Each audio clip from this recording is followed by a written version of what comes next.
peuple d'Afrique, peuple du monde, il est toujours, n'est-ce pas, attendu. Pour être entendu, le capitaine président Ibrahim Traoré s'adresse à l'Afrique et au monde devant la jeunesse burkinabé. Oui, on l'écoute attentivement car c'est très important. Quand le capitaine Ibrahim Traoré parle, les mouches volent. Et on entend le bruit des mouches. Parce que le capitaine Ibrahim Traoré, on veut l'écouter attentivement. Parce qu'il est profond. Parce qu'il a un leadership qui dégage. Parce qu'il est un homme de vision. Parce qu'il est concret.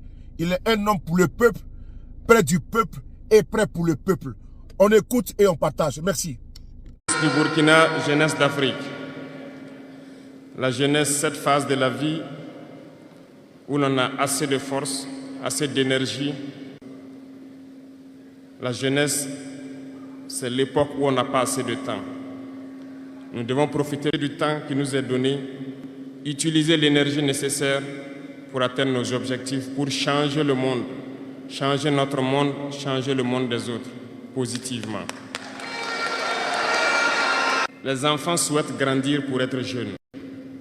Les personnes âgées souhaitent redevenir jeunes. Tout le monde veut être jeune. La jeunesse est une bénédiction. Alors profitez de la jeunesse pour faire œuvre utile.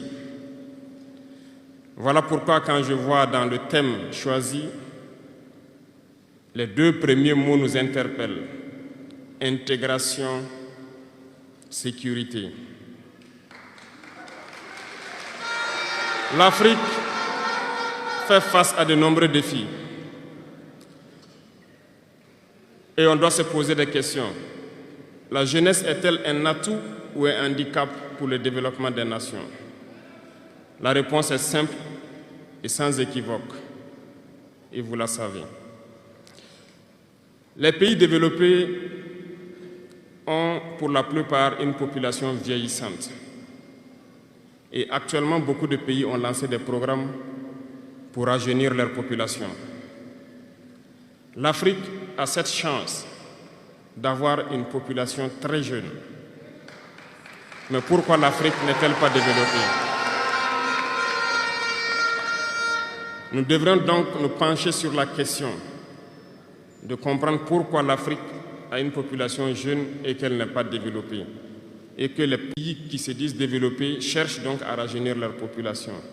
Il faut que nous arrivions donc à transformer notre jeunesse en un véritable atout et un moteur de développement pour notre continent. Et pour ce faire, nous avons besoin d'intégration, nous avons besoin de sécurité, de développement, nous avons besoin de nous unir. Certes, vous entendrez parler de l'Union africaine. Oui, elle existe. Mais quel est l'effet de l'Union africaine en réalité?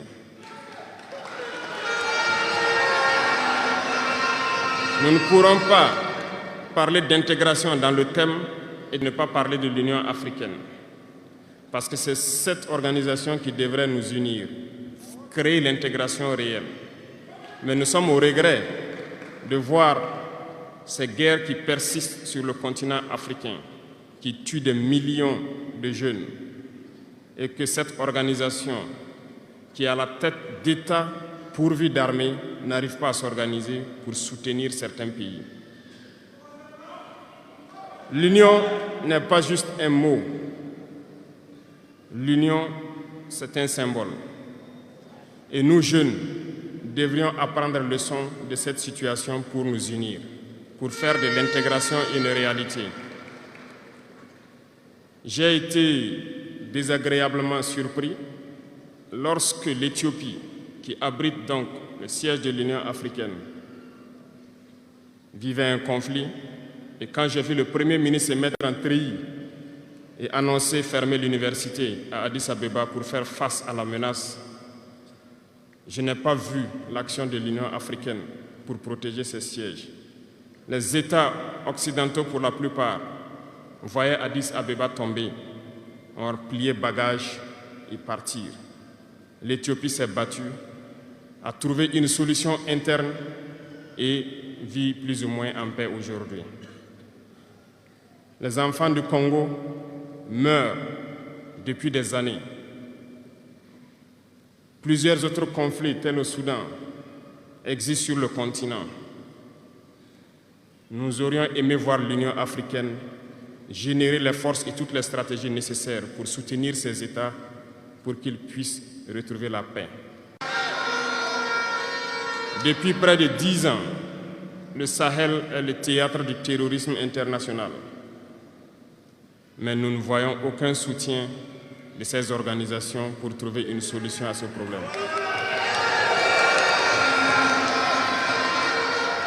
Pire, il y a quelques jours de cela, un pays étranger à l'Afrique a annoncé ouvertement avoir soutenu et participé à une attaque lâche, terroriste et barbare contre des forces de notre confédération à Tinzaouaten. L'Union africaine n'a pipé aucun mot pour condamner cette ingérence d'un État extérieur à l'Afrique dans les affaires internes de nos États. Je souhaiterais qu'ils l'entendent et qu'ils sortent.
Nos ancêtres n'ont pas été lâches. Et si nous sommes lâches, nos enfants vont nous poser des questions.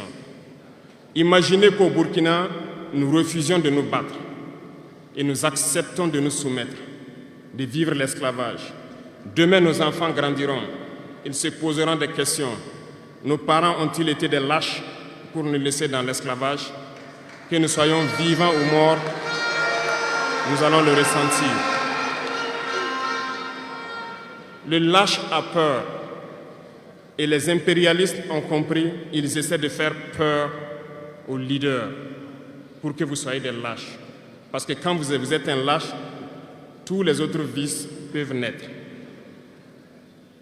On fait tout pour que nous ayons peur. Ils viennent dans nos palais, ils nous menacent directement ou des menaces voilées. Bien sûr, nous répondons comme il le faut. Ils prennent chaque fois des exemples. Ils nous diront, vous savez, Thomas Sankara a essayé de faire comme ça, mais il est où? Il est mort. Le président haïtien, il a essayé de faire comme ça, il est où?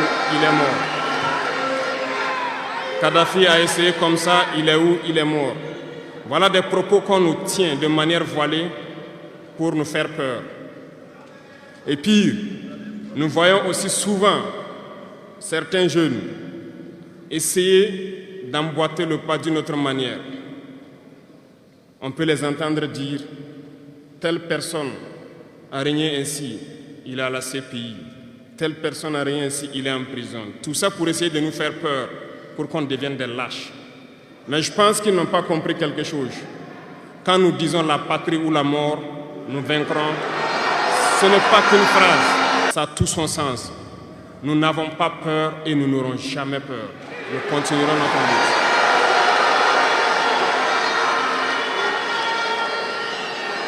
Ils ont fait peur sûrement à beaucoup de chefs d'État africains. Vous voyez, souvent quand on s'exprime ou lorsqu'on a l'occasion d'être dans certaines situations à l'extérieur, nous tenons souvent des propos pour interpeller les chefs d'État africains pour qu'on se réveille, prendre soin de notre jeunesse pour pouvoir amorcer notre développement réel. nous sommes souvent mal compris. Certains ont riposté publiquement à nos propos parce qu'ils se sentent indexés.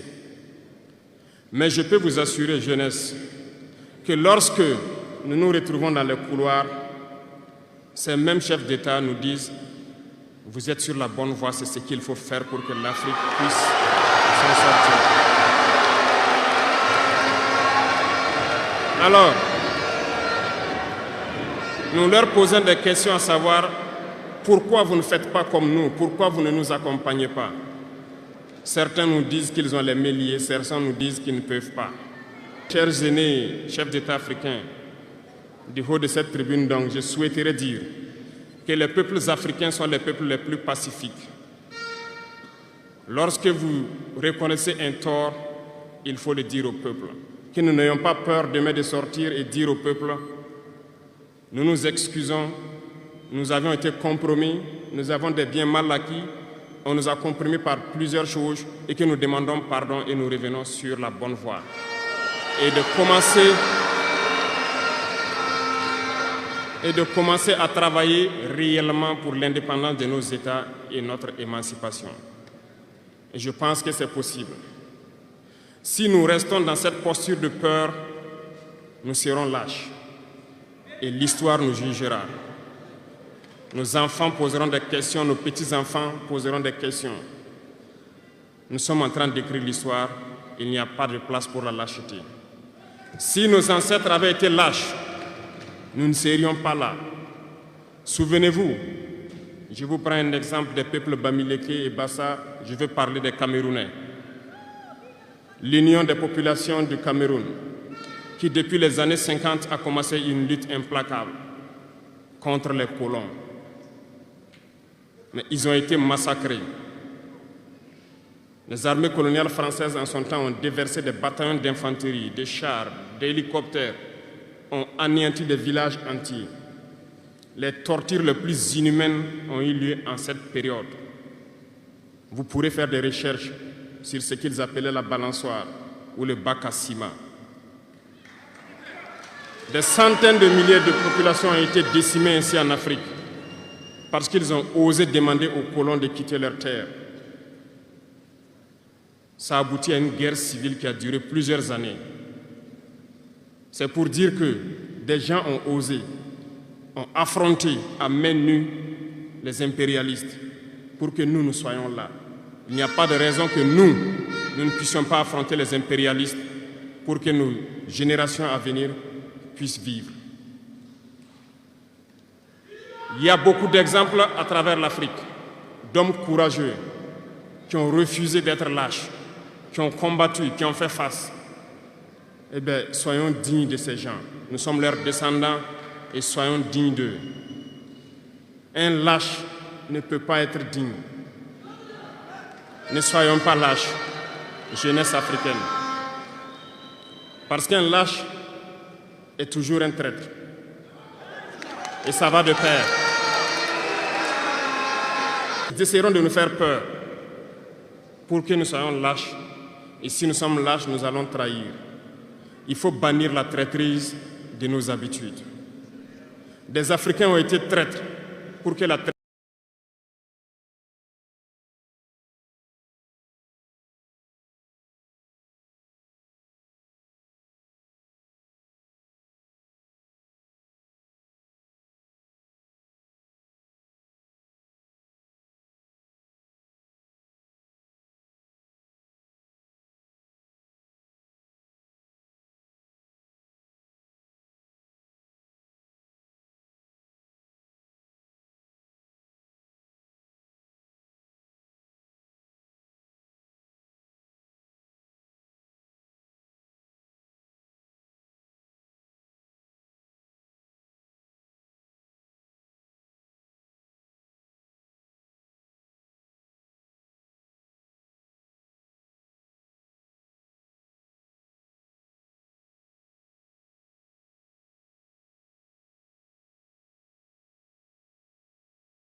Victor Biakaboda. Lisez, vous comprendrez. Il est issu d'une famille de chefs, pas de la chefferie donnée par le colon. Il était un enfant digne. Il a fait ses études au Sénégal. Il est venu médecin en Guinée. Et lorsque le RDA a été créé, il a rejoint la Côte d'Ivoire pour mener le combat contre les impérialistes, contre les envahisseurs, contre le colon. Il a essayé d'organiser la société ivoirienne. Partout, les gens ont commencé à porter la voix. Il y avait en son temps un général Péchou qui a fait massacrer les populations ivoiriennes pour que jamais cet esprit de liberté ne puisse germer. Il a continué son combat aux côtés de Félix Houphouët-Boigny. Ils ont lutté, mais le plus virulent était Victor Biakaboda. Il représentait une menace pour les impérialistes. Qu'ont-ils fait? En plus de massacrer les populations qui manifestaient, un soir, ils l'ont tué de manière atroce à côté de Boisflé. Quelques heures après, lorsque les populations de Dimbokro ont entendu l'assassinat, ils ont marché, ils ont manifesté, ils ont été massacrés par l'armée coloniale. L'histoire est têtue, les faits sont là. Après sa mort, qui a fait peur à Félix Houphouët-Boigny, ils l'ont appelé et il dit: si vous continuez la lutte, vous connaîtrez le même sort. Il a eu peur et il s'est rallié à l'impérialisme. Il a été nommé ministre en France et plus tard il est venu prendre les rênes de la Côte d'Ivoire. Et ils l'ont utilisé pour éliminer beaucoup d'autres personnes qui osaient lever la voix. Et je pense que Thomas Sankara est un bel exemple.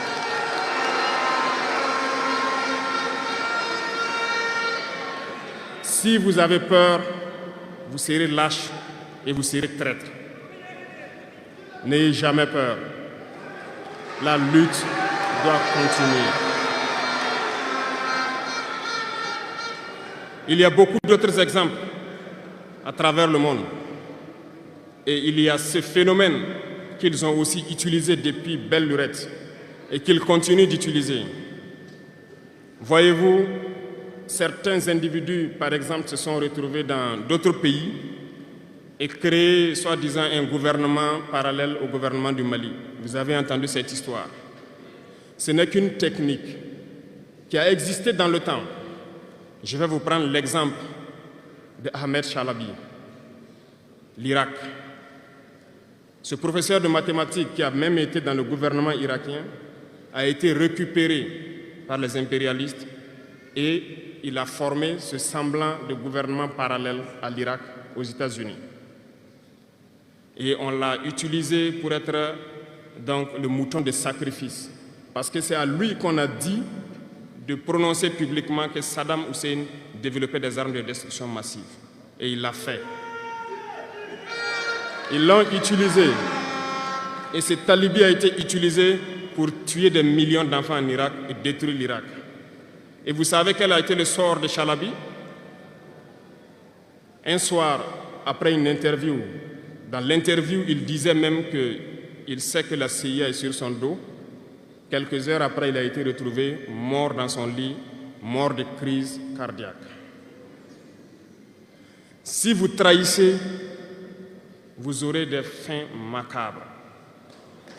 C'est ainsi. L'impérialisme n'a pas d'amis. L'impérialisme vous utilise et quand il finit de vous utiliser, il fait de vous ce qu'il veut. Suivez mon regard, vous comprenez de quoi je parle. Ça a toujours été comme ça.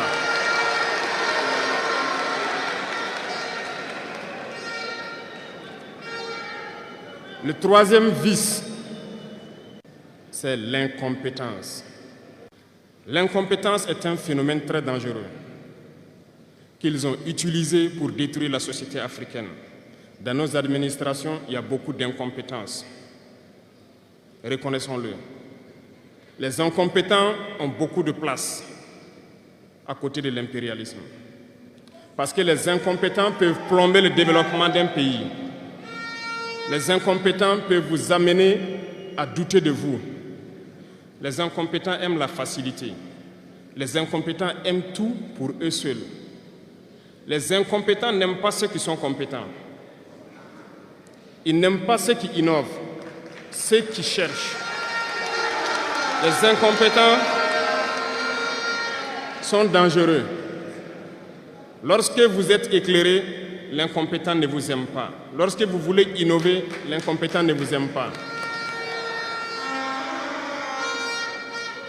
L'incompétent sait reconnaître celui qui est compétent et il va le combattre jusqu'à son dernier souffle parce qu'il a peur de celui qui est compétent.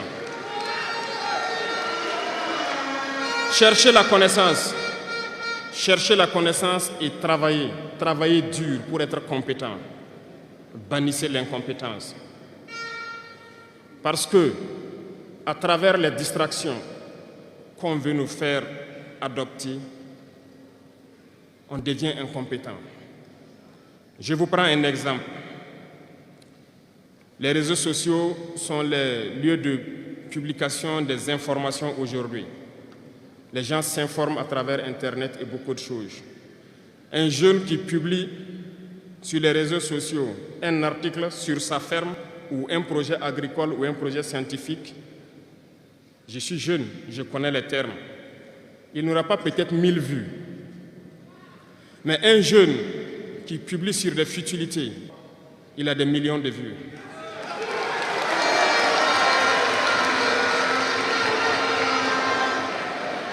Justement, on veut vous faire perdre du temps dans les futilités. Prenez conscience. Intéressons-nous au travail et cherchons la connaissance. Cherchons la compétence. Se distraire, c'est bien, mais on doit travailler d'abord.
Comment est-ce qu'on peut vouloir imposer la démocratie en tuant des millions de personnes? C'est de la dictature, ça, ce n'est pas de la démocratie. Ça ne s'impose pas. Ceux-là qui se disent démocrates, mais regardez, nous avons vu des scènes où on a empêché des gens de rentrer dans des assemblées. On a vu des scènes où des forces ont débarqué dans des assemblées pour obliger les députés à prendre des textes. On a vu des scènes plus terribles que ça, où les gens tuent leurs manifestants, mais eux, ils s'appellent démocrates et nous, on nous appelle donc des putschistes. Si c'est ça la démocratie, je répète, nous ne voulons pas de cette démocratie.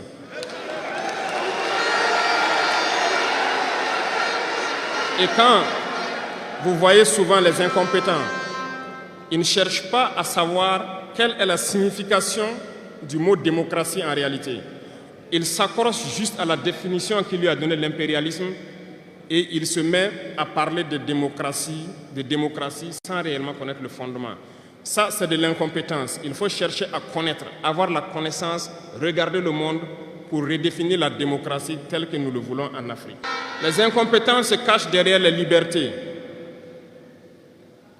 Retenez une chose, il n'y a pas de liberté individuelle qui existe. C'est un fait. Vous pensez vraiment que chacun est libre? La liberté est collective. Tant que nous vivons dans une société avec des règles, la liberté est collective. Parce que si vous ne respectez pas les règles, vous ne pouvez pas vivre dans la société. Si vous êtes libre de parler comme vous voulez, l'autre aussi est libre de vous répondre comme il veut. Ça sera du désordre. Si vous êtes libre de rouler dans la rue et de passer le feu rouge comme vous voulez, l'autre est libre de passer aussi et de vous cogner. Vous comprenez que si la liberté individuelle prend le dessus, nous sommes dans une société de désordre. Voilà pourquoi il y a des règles dans la société. Et les règles, tout le monde doit les respecter. Et là, on parle de liberté collective. Donc, certains se donnent le droit de parler de leur liberté individuelle à eux, mais ne tenant pas compte des autres. Je pense que ça fait partie aussi de l'incompétence, parce qu'ils ne cherchent pas à comprendre, ils s'arrogent les droits que peut-être les États les ont donnés pour sévir, pour faire tout pour eux, en négligeant les libertés des autres. Non, la liberté est collective. Avant de poser un acte, on pense à la liberté d'autrui. Et nous ne devons pas transcender la liberté des autres. Donc ça fait qu'on doit avoir de la réserve. Et une fois qu'on a de la réserve, la liberté individuelle n'existe pas. La liberté est collective. Et nous devons avoir cette culture de liberté collective. Cherchons donc la connaissance, lisons, interrogeons l'histoire. Ne lisez pas l'histoire écrite en leur faveur.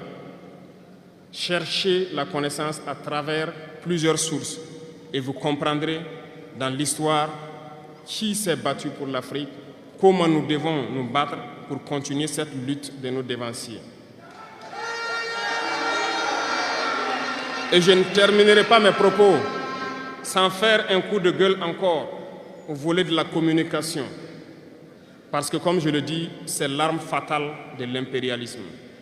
Et vous, jeunes, vous devez tout faire pour savoir distinguer le vrai du faux. Nous continuerons à démonter les mensonges des médias impérialistes qui essaient de toujours créer des soucis en Afrique. Parce que ces médias, par leur bouche, ils peuvent vous rendre un roi demain. Par leur bouche, ils peuvent vous faire quitter de votre position de roi et vous rendre un piètre esclave demain. Faites attention. Je suivais une émission, malheureusement, il n'y a pas longtemps, burkinabé, où un jeune journaliste a sorti une phrase qui m'a laissé un peu perplexe. Il parlait de la Corée du Nord. Et le journaliste a dit, mais il meurt de faim en Corée du Nord. A-t-il pris le soin d'aller en Corée du Nord enquêter pour voir vraiment s'il meurt de faim? L'idée que les médias impérialistes ont vendu de la Corée du Nord est plus développée que beaucoup de pays européens. Et parce que ces médias nous disent la Corée du Nord c'est la dictature, les gens meurent de faim, ils sont pauvres, ils n'ont rien, on prend ça ainsi. Mais la Corée du Nord est une puissance nucléaire, comment est-ce qu'ils ont fait?